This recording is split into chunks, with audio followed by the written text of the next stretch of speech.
박사로 지금 활동하고 있는데 당사자입니다. 당사자고 지금 회복해서 많은 사회 활동을 하고 있습니다. 특히 많은 곳에 가서 본인 회복 경험을 전파하고 있습니다. 당신은 아파했던 만큼 행복할 수 있는 사람입니다 라는 책을 저자 직접 기술했습니다. 오늘 원래 우리 장숙 강사님께서 무료 강의를 해주신다고 하셨는데 저희들이 해서 우리 심지어 이사회도 5분 정도 이사회 명의로 구입하고 나머지는 우리 이사님하고 우리 강의 들으신 분들이 한 권에 12,000원입니다. 만 원에 하시는 분들이.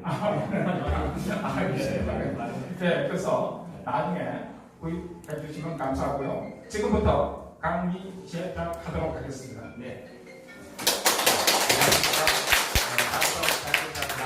감사하면서 생각합니다. 네.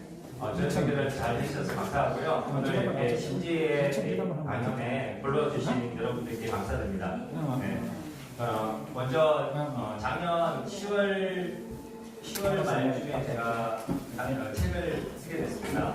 어떻게 보면 제가 지금까지 살아오면서 짧은 제가 아직 나이로는 한 45인데요. 그 짧은 인생이지만 네, 살아오면서 좀 회복에 대한 얘기와 정신질환에 대해서 심하게 겪으면서 어떻게 회복됐는지에 대해서 같이 나누고 싶어서 제가 정신건강의학과에서 병원에서 8년 정도로 일을 했는데 저 자신을 알리지 않고 그냥 직원으로 일을 했는데 고백하기가 되게 어려웠습니다. 왜냐하면 직장에서 편견이 너무 심하기 때문에 직장 생활에 지장이 생길 수가 있었는데 다행히 계속 얘기를 했을 때도 원장님도 계속 일하라고는 했지만 제가 지역사회에 나와서 좀 더 구체적으로 더 의미 있고 가치 있는 일을 하기 위해서 제가 병원 일을 마무리하고 지역사회 일을 하기 위해서 조금씩 이제 작업들을 하고 있습니다. 네, 먼저 책에 대해서 이제 전반적인 얘기를 하고요. 한 2시간 정도 시간을 주셨더라고요. 그래서 한 40분에서 한 40분 정도는 저의 얘기를 하고 나머지는 지리분자 시간을 1시간 정도 이렇게 할 수 있는 시간을 하겠습니다. 먼저 밑에 조그맣게 썼는데요. 어떻게 보면 정신질환은 복합적인 뇌기능 장애죠. 그래서 많은 부분들이 기질적이고 성격적이고 그리고 심리사회적이고 스트레스 환경적인 복합적인 원인으로 생기는 병이기 때문에 이거다 저거다 이렇게 딱 말하는 것이 아니라 복합적이라는 것을 항상 기억을 하셔야 되고요. 근데 저는 이제 여기서 당사자 입장에서 쓴다면 자기 증오와 불통은 노심병의 원인 중에 하나다. 어떻게 보면 자기 자신에 대한 사랑이 없고 또 구제되어 있고 그런 마음속에 자기 비하감이나 사람들하고 소통되지 않는 그런 것들로 인해서 불통이 되죠. 그럼 불통이 많이 되다 보면 몰입이 되고 몰입이 되다 보면 생각이 왜곡이 돼요. 그리고 자기만의 세계에 빠지게 되면 망상환상이 오게 됩니다. 그래서 이런 관계에 대한 상처에 대한 것들과 관계 회복에 대한 과정들을 같이 해보겠습니다. 어떻게 보면 이제 가족들이 이제 현대 사회에서는 가족 체계가 점점 개인화가 되죠. 그리고 스마트폰을 통해서도 굉장히 개인화가 됐고, 그리고 이제 여러 가지 이제 이웃들하고도 잘 모르고요. 이웃이 사는데 이웃들하고 관계를 안 하시는 분들이 되게 많잖아요. 어떻게 보면 성과 같은 존재로 사람과 사람이 분리된 상태로 살아가는 그런 세상인 것 같아요. 그래서 이제 어떻게 감정 교류도 많지 않고 또 자기만의 일에 빠져 있고 또 남에 대해서 그렇게 관심을 가지고 사는 사람이 세상에 별로 많지가 않더라고요. 네, 그래서 이제 정신질환이 점점 심화되는 그런 시대에 살고 있는 것 같습니다. 그래서 평생 유혈증이 유병, 병에 걸릴 그런 확률이 10명 중 3명 정도가 실제로 평생 겪는다고 합니다. 불안증, 우울증, 중독증, 조현증, 조울증을 비롯해서 모든 정신질환에 노출될 것이 굉장히 높죠.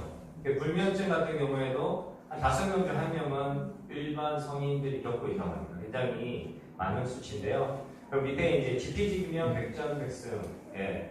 그러니까 병을 알고 나를 알면 관리가 되고 예방할 수 있다는 부분이 있는 것 같습니다. 그래서 병식이라고 볼 수 있겠죠.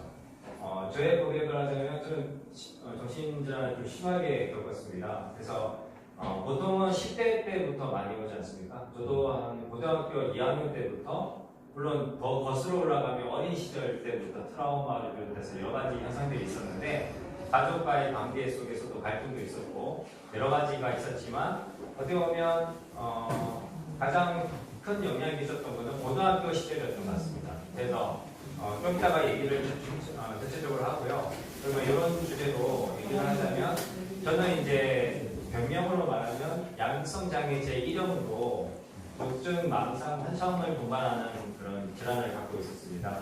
그래서 20살에 진단을 받았고요. 병원 생활을 3차례 했었고 3차례 입원했었고 2년 정도를 병원에 입원했었습니다. 그래서 기간으로는 짧은 기간은 아니고 긴 기간을 있었습니다.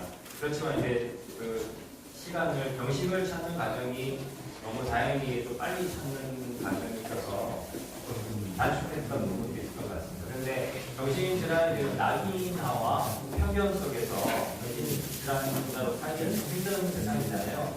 그래서 이제 작은 것들은 이제 뭐 개인적으로 말하자면 좀 고지식하고 좀 예민한 그런 아이였습니다. 그래서 보통 이런 병을 겪는 분들 보면 굉장히 예민하고요. 남들보다 촉감이 발달되어 있고 감각 후방이 되게 발달된 아이라고 생각합니다.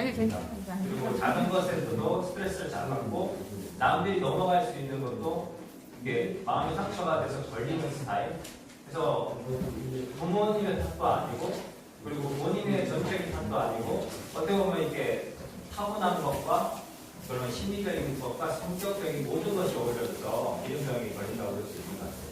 그래서 어떻게 보면 이제 소외된 감정, 그런 재발하는 그런 이유 중에 하나인데 어떻게 보면 이제 충동성, 이게 우울증은 이제 충동성 기분, 뭐 과대망상, 피해망상 이런 것들인데요. 조증으로 가게 되면 보통 이제 피해 사고가 발전해서 피해망상이 되고 그다음에 과대 사고가 발전해서 과대망상이 되는데. 어떻게 보면 정신증이라는 것은 현실감을 잃어가는 그런 병이라고 볼 수 있습니다. 그래서 현실감을 점점 잃어가면서 내가 누구인지를 모르는 상태로 가는 것이 정신질환이라고 볼 수 있습니다. 그래서 저도 이제 그런 과정을 겪으면서 점점 현실 감각이 떨어지고 붕괴되면서 멘탈적인 병이 찾아오게 됐습니다. 망상이라는 것도 어떻게 보면 자기만의 속에 몰입이 되고 생각이 왜곡되고 현실로 도피하다 보니까 어떤 거북이가 자기 몸속에 들어가서 자기를 보호하는 것 같이 저도 이제 나를 보호하기 위해서 또 다른 세계를 만든 거죠. 이게 자기 보호 본능인 거죠. 누구나 궁지에 몰리면 자기만의 보호막을 치잖아요. 근데 이제 심리적으로 피하다가 자기 안으로 들어가서 자기가 편안하게 쉴 수 있는 망상의 세계를 만드는 거죠. 누구든지 잃을 수가 있습니다. 만약에 극적인 정신적인 그런 공황 상태가 올 때 잠을 한 10일 못 잤다. 그럼 정신질환, 정신청란이 다 겪게 돼요. 누구나. 그런데 이제 정신질환의 소인이 있는 분들은 더 빨리 이제 찾아오게 되겠죠. 그래서 이제 제가 그 안에서 혼자만의 세계에서 주인공 노릇을 하는 망상의 세계로 경험을 했습니다. 그리고 과대망상이 있으면 반대쪽에 피해망상이 있거든요. 양쪽 날개라고 볼 수 있습니다. 왜냐하면 내가 누군가가 나를 죽일 것 같고 나를 해칠 것 같고 그리고 누군가 나를 욕하다가 처음에 그렇게 안 오죠. 처음에는 누가 나를 수군거린다, 누가 나를 욕한다, 점점 강도가 세지면서 누가 나를 이해한다, 죽이려 한다 이렇게 되거든요. 단계가 다 있어요. 그러면 이제 과대망상적인 그런 거 따라오는데 피해망상이 심해지니까 반대적으로 나는 뭔가 중요한 사람 같다. 그러면서 이제 열등감의 반동으로 과대망상이 같이 오게 됩니다. 그러면 피해망상과 과대망상이 같이 오면서 이제 망상이 발전되거든요. 그러다 보니까 굉장히 이제 두려움도 생기고 또 과대망상인 감정이 이렇게 있을 때는 좀 황홀한 느낌도 들고 양가적인 감정을 엄청난 혼란을 경험합니다. 그래서 이제 그 뿌리가 뭐냐면 자기 사랑의 부재가 만드는 자기 학대라는 거죠. 자기를 진정으로 사랑하지 못하고 받아들이지 못하는 것. 어떻게 보면 태행의 과정이라고 볼 수 있습니다.